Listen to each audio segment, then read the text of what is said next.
aspirants, welcome to the lectures of History of Modern India from the book Spectrum. We have already finished 4 chapters of this book, and today we are going to begin the new chapter, which is chapter 5, Expansion and Consolidation of British Power in India. So what you are gonna see in this chapter is कैसे British ने खुद को नए areas में expand किया India में, plus कैसे खुद के स्ट्रॉन्ग होल्ड्स क्रिएट किए.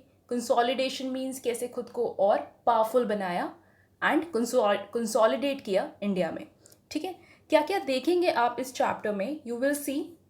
पहले तो ब्रिटिश की imperial history, that is colonization की हिस्ट्री, थोड़ा सा बैकग्राउंड देखेंगे. देन क्या ब्रिटिश कॉन्क्वेस्ट एक्सीडेंटल था या इंटेंशनल था, we will see that as well. Then when did the British period begin in India, British period कब से स्टार्ट हुआ है इंडिया में. Rest you will see the causes of British success in India. Okay, then you will see the British conquest of Bengal.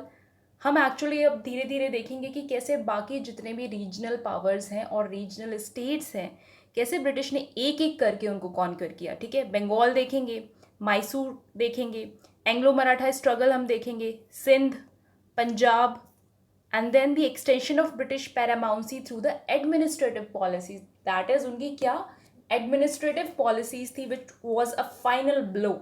Okay, and then relations of the British India with the neighboring countries. Okay, yes, so let's begin this chapter. Okay, yes, so the chapter is expansion and consolidation of British power in India.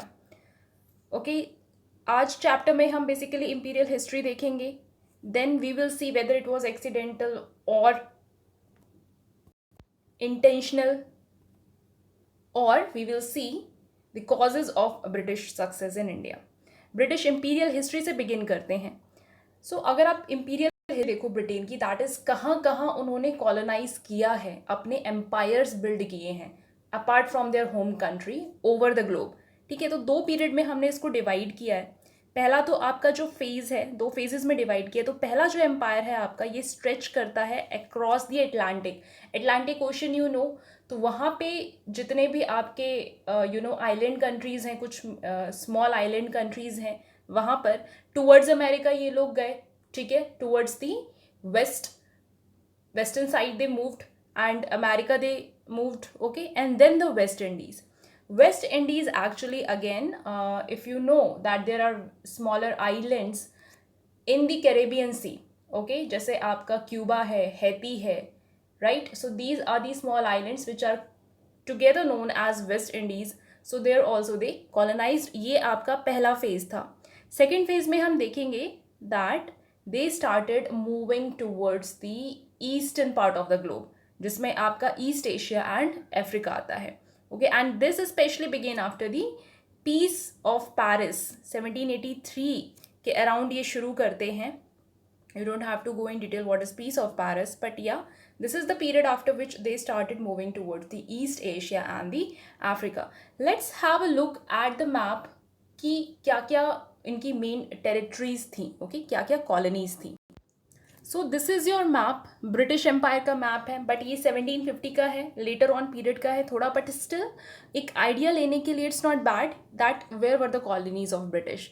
थोड़ा मैं zoom करती हूँ. पहले हम देखते हैं north America and all. तो आप ये देख रहे हैं. Okay, so these are the territories, and इसमें जब फर्स्ट फेज की हमने बात की तो ओवरऑल ये आपका पूरा नॉर्थ अमेरिका भी इंक्लूडेड था कैनेडा के साथ साथ. ठीक है, ये तो अभी हम 1750 की बात करें, but before that period this whole continent almost was the part of British empire. फिर ये जो आपके छोटे छोटे आइलैंड्स हैं, ये बहामास लिखा हुआ है यहाँ पे. ओके, ये आप वेस्ट इंडीज़ बोलते हैं आइलैंड्स को. सो इसमें बहामास के साथ साथ आई टोल्ड यू क्यूबा है, हैती है, आज के टाइम में आपका डोमिनिकन रिपब्लिक है, सैन जुआन है. So these kind of islands. So यहाँ पे भी इनका स्ट्रॉन्ग होल्ड था.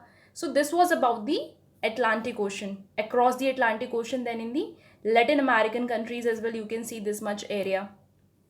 Okay, so it was even more expanded than that, right? Then come to the eastern part of the globe. So eastern part में सबसे पहले तो obviously India is there. India is the territory. Then Africa में आप देख रहे हैं कितनी सारी टेरिटरीज इन्होंने ऑक्यूपाई कर ली हैं. सिमिलरली इधर आ जाओ आप इंडोनेशिया के आइलैंड्स एंड मलेशिया में. ठीक है, then Australia. So these were the major territories, and you can see a lot of part of the globe has already been colonized by the British at this time, that is 18th century में. Okay, let me tell you a little about peace of Paris. थोड़ा सा देख लेते हैं. Actually peace of Paris एक treaty है, एंड यहाँ पे ब्रिटेन ये साइन करता है treaty with various countries which were the colonies of the Britain that time. तो इसमें एक इम्पॉर्टेंट जो कंट्री का नेम है वो है यूएस. यूएस के साथ ये भी साइन होता है, एंड इसमें यूएस को इंडिपेंडेंस मिल जाती है from the Britain. Okay, and जो अमेरिकन रेवोल्यूशनरी वॉर चल रहा है उसके इंडिपेंडेंस के लिए वो भी खत्म हो जाता है in the year 1783. And there were various other countries, but no need to go into the details. तो ये था आपका पीस ऑफ पेरिस. तो ठीक है, यहाँ पे दो फेजेस आपने देखे. The first phase was the covering of the Atlantic and the West Indies. ठीक है, that is your north America and the American continent in whole, the North American continent in whole, and then your West Indies. And second phase में आपने देखा that they moved towards the India and African countries, and Arabian Peninsula में भी इनके कुछ colonies थे. ठीक है, now सबसे पहले जो ब्रिटेन ने स्टार्ट किया, it started with the conquest of the Ireland. Ireland, you know, right? It's the country in the Atlantic Ocean only, North Atlantic, right? Yes, तो सबसे पहले इन्होंने आयरलैंड को कॉन्कर किया कब? 16th सेंचुरी में. And you know what they used to say? They said that we are the incharge of civilising the backward races, that this is our duty. जो backward लोग हैं, बैकवर्ड पीपल हैं, उनको हमें civilize करना है throughout the world. Okay, जहाँ जहाँ भी हैं इस तरीके के लोग, we have to civilize them. And खुद को उन्होंने सर्टिफाई करना शुरू कर दिया एज द ओरिएंट पीपल. ठीक है, एंड दूसरे जो अदर सिविलाइजेशन थी उनको एंड दी अदर्स. तो orient, I have already told you earlier as well that the people belonging to the western countries specially, they are now called orient people. But अभी हम बात कर रहे हैं तो यहाँ स्पेसिफिक ब्रिटेन की बात होगी, ब्रिटिश पीपल की बात होगी. Okay, yes, so this was about your British imperial history, right? ठीक है, now let's see, was it, if we talk about the conquest of India, was it accidental और intentional? Question आप देख लीजिए. Regarding the British conquest of India, there is a debate whether it was accidental or intentional.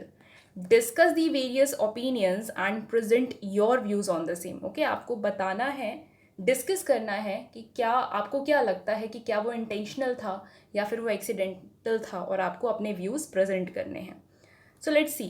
तो इसमें John सीली कहते हैं, सबसे पहले नाम आता है जॉन सीली का. एंड जॉन सीली का मानना है दैट इंडिया का conquest was made blindly, unintentionally, that is without any intention, without any wish, and in a fit of absent mindedness, that is बिना सोचे समझे बस हो गया, कर लिया, right? So this was the opinion of the John Seeley.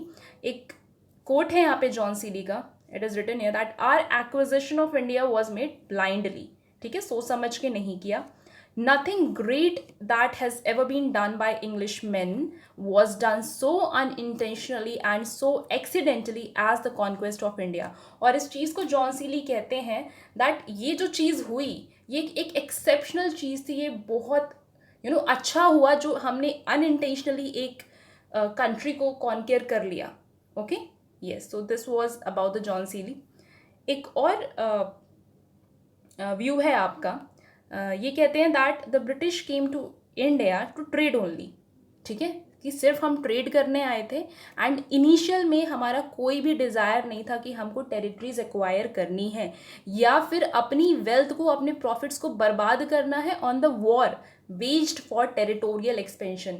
शौक नहीं था कि टेरिटरीज एक्वायर करने के चक्कर में हमने जो भी प्रॉफिट्स अर्न किए हैं उसको हम ऐसे ही डिस्ट्रॉय कर देंगे, बर्बाद कर देंगे, ऐसा मानना है.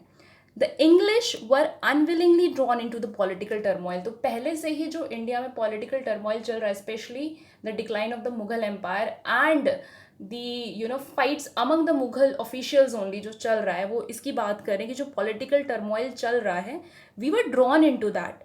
ओके, ज़बरदस्ती हमें बस खींच लिया गया उसमें, जो इंडियंस ने खुद क्रिएट किया था, and we were forced to acquire the territory that we didn't wish to acquire territories, but ज़बरदस्ती हमें करना पड़ा. ठीक है, तो ये आपका पहला व्यू है. नेक्स्ट व्यू है आपका that is totally opposite to this, and they say that they came to India, that is British, with the clear intention. पहले से बिल्कुल सोच समझ के आए थे that we have to establish a large and powerful empire. एक empire हमको यहाँ पे बिल्ड करना है. A plan which they completed by working on it bit by bit over the years. That is धीरे धीरे करके, slowly and gradually they expanded their powers, and with a proper strategy, a proper plan in mind. Okay, it was not accidental, it was intentional. तो आपने दो major views देख लिए. पहला आपने देखा that it was accidental, which was propounded by John Seeley. ठीक है, उसके एक्सपोनेंट है जॉन सीली. एंड सेकंड आपका जनरल व्यू है कि नहीं, इंटेंशनल था, एक्सीडेंटल नहीं था. अच्छा, अगर हम जनरली बात करें इस चीज़ को लेके, तो हो सकता है ठीक है इनिशियली वो ट्रेड करने आए थे and they didn't want to acquire the territories and they just wanted to promote and protect their trade interest. Okay, क्यों और प्रोटेक्ट क्यों करना है? Because India is already factionalised. The political situation was factionalised. Okay, empires are falling, new empires are coming up. You saw the new regional states are coming up. There are fights among the empires. छोटी छोटी powers के बीच में throne को लेके, specially Delhi के throne को लेके fight हो रही है. तो उस सब की वजह से हमें अपनी टेरिटरीज को प्रोटेक्ट करना था and we had to wage some wars. कुछ हमको वॉर्स जो है लड़ने पड़े just in order to protect our territories. Okay, but later on what happens, they came to realize that ये कितना ईजी था. एक रूलर को आप दूसरे रूलर के अगेंस्ट प्रोवोक कर दो and you can take the advantage of this, and they began to interfere in the local politics. Okay, and इस प्रोसेस में ही, in the process they acquired the territories. तो स्टार्टिंग में नहीं था, ऐसा कोई विचार नहीं था कि हमको टेरिटरीज एक्वायर करनी है. बट जब देखा सिचुएशन और कंडीशंस और सर्कमस्टांसेस उन्होंने देखे जो उनके फेवरेबल थे, और उनको लगा कि यहाँ तो टेरिटरीज को एक्वायर करना, अपने एम्पायर को बिल्डअप करना बहुत ईजी है बिकॉज फैक्शनलाइज्ड सोसाइटी है, तो फिर उन्होंने ये चीज़ शुरू कर दी. एंड लेटर ऑन जो ब्रिटिश पॉलिटिशियंस जो आपके ब्रिटेन में बैठे हुए हैं और जो एडमिनिस्ट्रेटर्स उन्होंने इंडिया में भेजे हैं, फिर उन्होंने प्रॉपर उस पर काम किया. They made strategies, planning की उन्होंने to acquire the territories and establish an empire. Okay, तो ये एक आपका जनरल व्यू है. And then the enormous profits तो उनको पहले से ही हो रहा था. ट्रेड जो भी कर रहे थे ये ईस्ट एशिया में, ठीक है, स्पेशली हम इंडिया की बात करें तो यहाँ पे भी उनको काफ़ी प्रॉफिट हो रहा था. तो जो इंग्लिश ट्रेडर्स अट्रैक्ट हुए कंपनी के, एंड बाकी आपने देखा है और भी यूरोपियंस अट्रैक्ट हुए हैं टुवर्ड्स दी इंडिया. ओके, या I told you that sometimes they had to fight the wars to protect their commercial interest. ठीक है, खुद के फोर्ट्स को, खुद की ट्रेडिंग फैक्ट्रीज को बचाने के लिए लड़ना पड़ता था war. And sometimes they had to protect their Indian allies, that is जो लोकल रूलर्स थे. अगर उनके साथ उनकी फ्रेंडशिप हो गई है, फ्रेंडशिप क्या, यू नो, ट्रीटी साइन होती थी दैट हमारे यहाँ पे फैक्ट्रीज हैं एंड उस लोकल रूलर के साथ साइन हो गया, ठीक है, एंड इन टर्न उन्होंने एक दूसरे के साथ रेवेन्यू शेयर कर लिया, लाइक दैट. तो एलाइज भी क्रिएट हो जाते थे कि ठीक है, वी आर वर्किंग टुगेदर, तो हम एक दूसरे की हेल्प करेंगे फ्रॉम फाइटिंग दी राइवल्स. तो इसमें भी ब्रिटिश कंपनी ने काफ़ी हेल्प किया लोकल रूलर्स को दूसरे लोकल रूलर्स से फाइट करने में. ठीक है, यस. देन अगर आप 1798 से 1888 की बात करें तो यहाँ पे आपको पूरी तरह नज़र आते हैं ब्रिटिश के मोटिव्स की. हाँ, अब ये पूरी तरीके से एस्टेब्लिश हो गया है that their motives are now imperialistic, that yes, they have to colonize the India. Okay, Lord Hastings, he was the Governor General. Later on we will talk about him. He further carried the policy of Wellesley. He was also the Governor General, ठीक है, and treated India as a conquered rather than an acquired territory. तो India को इन्होंने बिल्कुल वैसे ही treat किया कि हाँ, हमने इंडिया को एक्वायर नहीं किया है, कॉन्कर किया है, जीता है उसको, तो ये अब हमारी कॉलोनी है, ठीक है, हमारी टेरिटरी है. And then British seemed to work on a set designed to conquer the whole of India and even some neighboring states. And then later on, yes, धीरे धीरे करके then whole of India was under them and कुछ neighboring territories भी, neighboring countries भी. Okay, okay. So this was about your question that you have to tell whether it was accidental, intentional, present your own views. तो जब आप views देंगे तो ये दो स्कूल्स हैं आपके. तो पहला स्कूल है आपका जॉन सीली का, tell something about the John Seeley, उनके क्या सेकंड स्कूल में आप बात करिए, कोट आप डेफिनेटली मेंशन कर सकते हैं, इट्स अ गुड कोट, ठीक है। सेकंड में आप बात करेंगे that there is different opinion that it was an intentional cause, okay, and then एक general view, okay, this is your third point, but conclusion में present your own views that what do you think about it, okay। Let's move to the very important topic now, that when did the British period begin in India, शुरू कब हुआ है British period India में। So some historians say that 1740 is the year जब Anglo French struggle चल रहा था। You remember the Carnatic Wars, yes, यहाँ पे आपका इंग्लिश कंपनी और फ्रेंच कंपनी फाइट करी थी, ओके, एंड ये इनकी ट्रेडिशनल जो फाइट चल रही थी उसी का एक पार्ट था जो इंडिया में हमको देखने को मिला था in the form of Carnatic Wars, ठीक है। तो कुछ लोग मानते हैं कि वो पीरियड है 1740 से स्टार्ट है इस ब्रिटिश कॉन्क्वेस्ट का period, okay, which began in the wake of the war of Austrian succession, that Austria को कौन एक्वायर करेगा, कॉन्क्यर करेगा इन यूरोप, ठीक है, and then it begins the British period. This is your first view, ठीक है। Then some say that the year 1757 जब British ने नवाब ऑफ बंगाल को बैटल ऑफ प्लासी में डिफीट कर दिया, तो ये एक डेजिग्नेटेड डेट है कि हाँ इस ईयर के बाद अब शुरू हो जाता है आपका ब्रिटिश पीरियड, ठीक है। So this was your second opinion, first opinion 1740 वाला। नेक्स्ट कुछ और भी हैं, ठीक है, एक और ओपिनियन है, कुछ मानते हैं कि 1761 is the period, third battle of Panipat, remember, fought between the Marathas and the Ahmad Shah Abdali, तो कुछ इस पीरियड को मानते हैं कि यहाँ से आपका ब्रिटिश फेज स्टार्ट हो गया है। बट अगर आप देखो तो ये जितने भी क्रोनोलॉजिकल लैंडमार्क्स हैं ये थोड़े से आर्बिट्ररी हैं, ओके, आर्बिट्ररी इसलिए बिकॉज पॉलिटिकल ट्रांसफॉर्मेशन कोई एक दिन का काम नहीं होता या एक ईयर का काम नहीं होता है, ठीक है, इट्स डिवाइडेड ओवर पीरियड्स। तो कब शुरू हुआ एग्जैक्टली ये कहना मुश्किल है, बट हाँ ये जो पॉलिटिकल ट्रांसफॉर्मेशन है दैट इंडिया एक मुगल रूल से चलते चलते फिर वो रीजनल स्टेट्स में डिवाइड हुआ and then finally it landed in the hands of the British empire, it took a lot of time, it took around 80 years. तो ये जो पॉलिटिकल ट्रांसफॉर्मेशन हुआ इसको 80 ईयर्स लग गए। तो कोई एक ईयर असाइन कर देना कि हाँ यहाँ से आपका शुरू होता है British period, I don't think it's the right thing to do, ठीक है। जैसे एक एग्जाम्पल दिया हुआ है इन्होंने कि चलिए हम 1761 मान लेते हैं, ठीक है, तो ऑब्वियसली ब्रिटिश हमारे माइंड में आएंगे क्योंकि यहाँ पे उन्होंने नवाब ऑफ बंगाल को प्लासी में हरा दिया है इससे पहले 1757 में, एंड फ्रेंच को भी इन्होंने पूरी तरीके से वाइप आउट कर दिया है, बाकी जितने भी आपके कार्नेटिक वॉर्स हुए हैं, ठीक है। लेकिन यहाँ पे अभी मराठास का रोल ख़त्म नहीं हुआ है, Marathas are constantly raiding and invading and giving a tough competition to the British. तो हम अभी भी ये नहीं कह सकते कि हाँ ब्रिटिश का पीरियड आ गया बिकॉज मराठास वर देयर, ठीक है, and then you have your Haidar Ali, Mysore भी है आपका, और जिसके बारे में अभी हम देखेंगे कि इन्होंने बहुत टफ रेजिस्टेंस दिया ब्रिटिश को। तो the same thing, it is not easy to assign one particular year और one particular period to the British starting of the British phase, okay. तो जो circumstances हैं under which the British succeeded are not clear, obviously not clear, and few bottlenecks were there, but बहुत ज़्यादा serious nature के ऐसे कोई bottlenecks नहीं थे या बहुत ऐसे कोई डिफ़िकल्टीज नहीं थी, okay, and later on they finally succeeded in establishing their empire in India. तो ये था कुछ आपका about the beginning of the British period in India, okay. Now today's main topic, that is causes of the British success in India. This is the main topic and this is the important topic for today. Let's have a look at the question.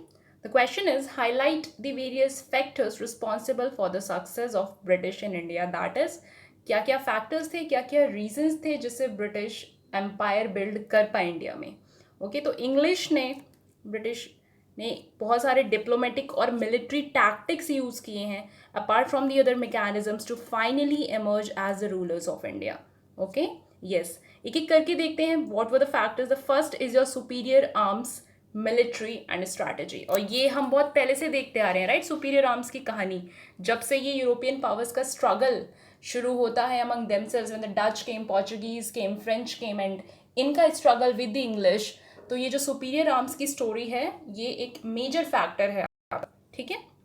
So the fire arms used by the British which included muskets and cannons. You know about the cannons, right?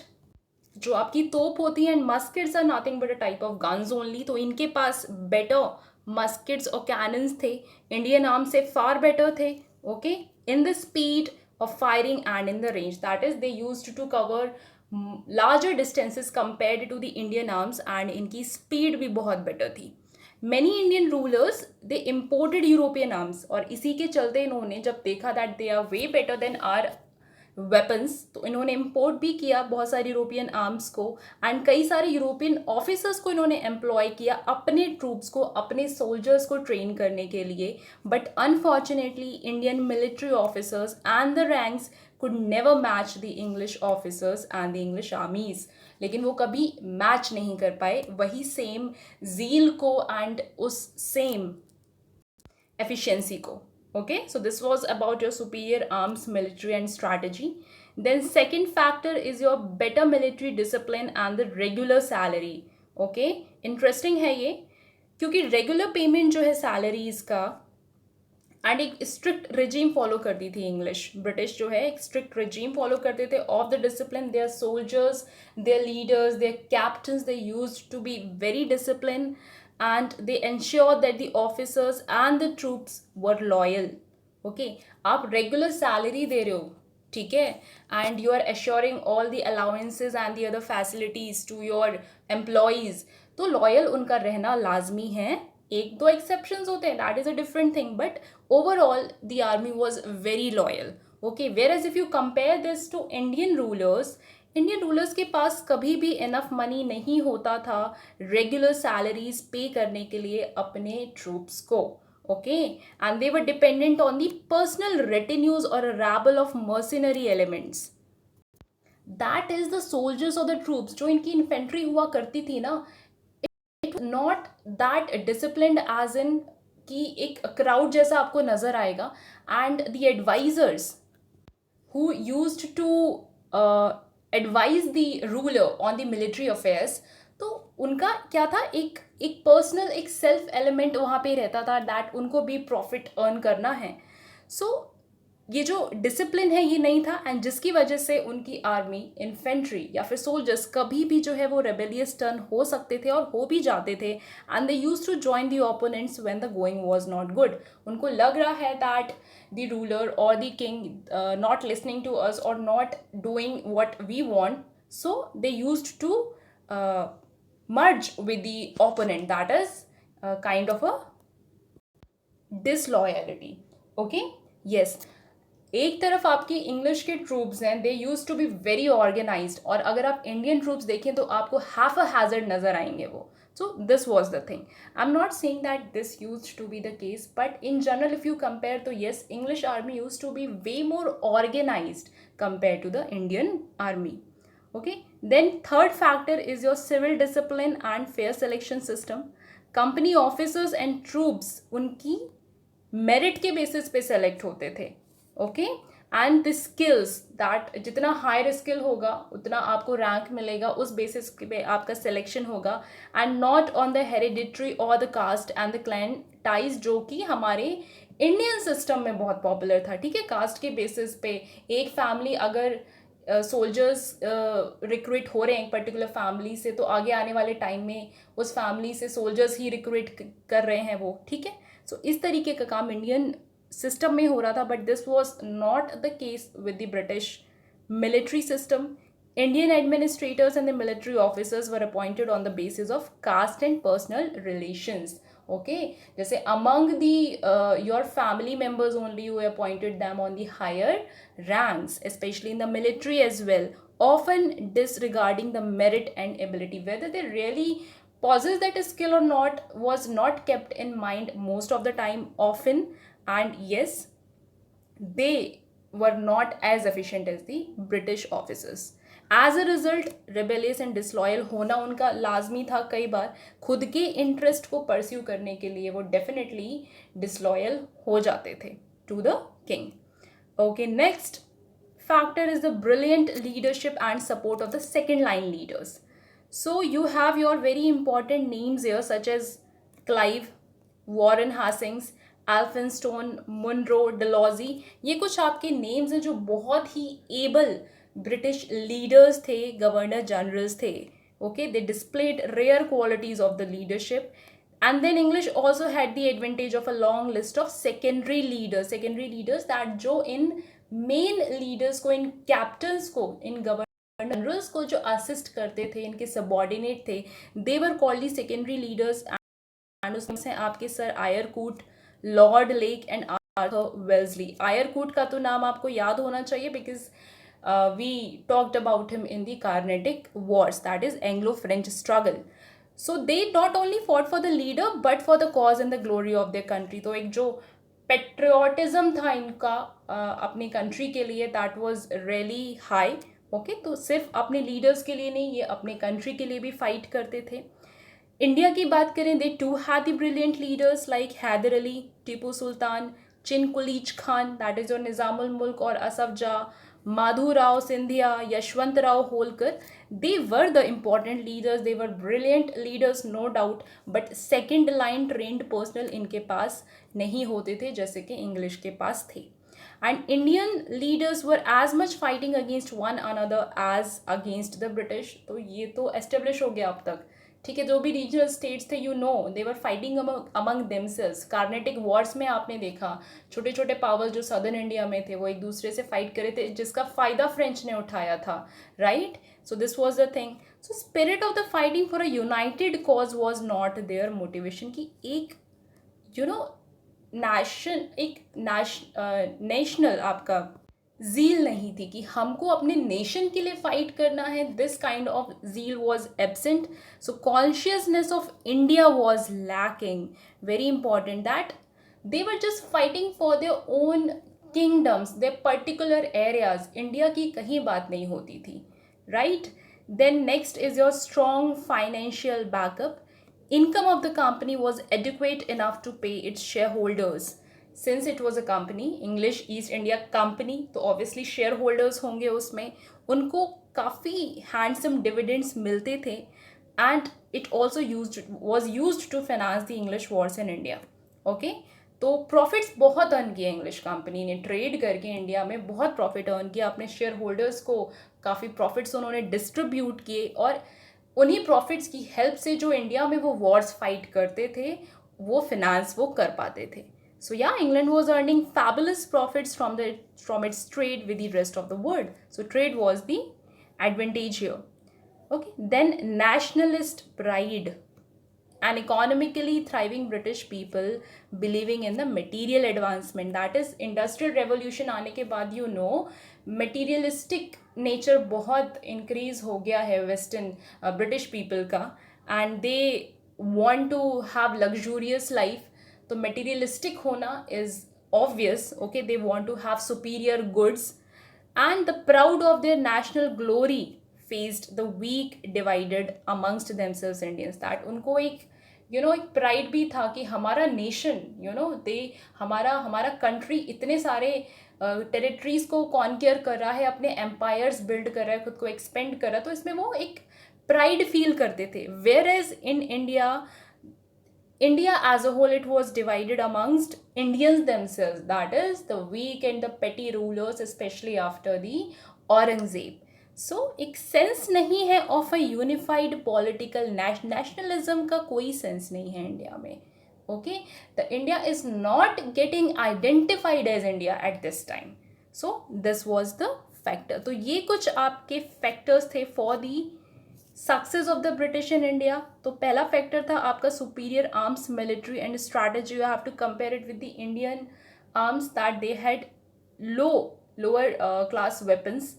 Then you have your better military discipline and regular salary, that is English company used to pay their officers and their troops salaries on a regular basis, जबकि Indian rulers के साथ ऐसा case नहीं था.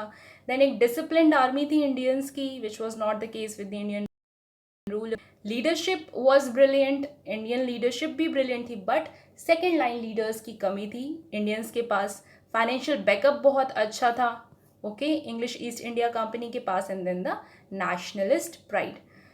So this was all about the causes of British success in India. Let's end it today. uh, Later on, next chapter maybe we will see the conquest of Bengal. It will take time. So yeah, we will cover this in the next lecture. Thanks a lot for today. See you in the next lecture.